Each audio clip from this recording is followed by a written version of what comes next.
Chaque lundi, les téléspectateurs de M6 peuvent suivre L'amour est dans le pré 2020. Et dans l'épisode diffusé lundi 5 octobre, ils ont eu la surprise de retrouver Lisa, une ancienne prétendante de François Le Bourguignon, de la saison 14.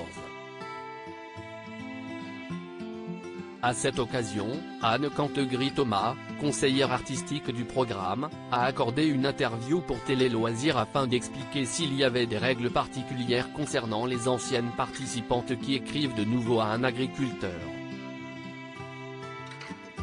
Et elle a fait une révélation sur Frédéric de la saison 7. En 2012, le public avait fait la connaissance de Pierre, céréalier et producteur d'Armagnac en Midi-Pyrénées. Comme les autres agriculteurs, il participait à l'émission présentée par Karine Le Marchand dans l'espoir de rencontrer la femme de sa vie. Et, dès le speed dating, il avait eu un coup de cœur pour Frédéric. Au final, tous deux se sont mis en couple et aujourd'hui, ils sont encore ensemble, mariés et parents d'un enfant prénommé Gabriel, 7 ans. Pourtant, ils auraient pu ne jamais se rencontrer. On l'ignorait, mais ce n'était pas la première fois que la belle brune envoyait un courrier à un agriculteur. Vous vous souvenez forcément de Pierre et Fred, de la saison 7 ? Eh bien, Frédéric avait écrit l'année précédente à un autre agriculteur qui ne l'avait pas invité au speed dating. Un mal pour un bien.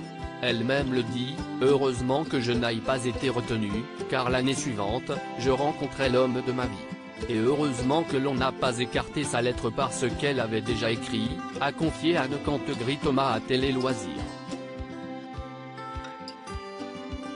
Le processus pour les anciens ES prétendants ES. La production n'écarte en effet jamais les lettres de prétendantes qui ont déjà participé.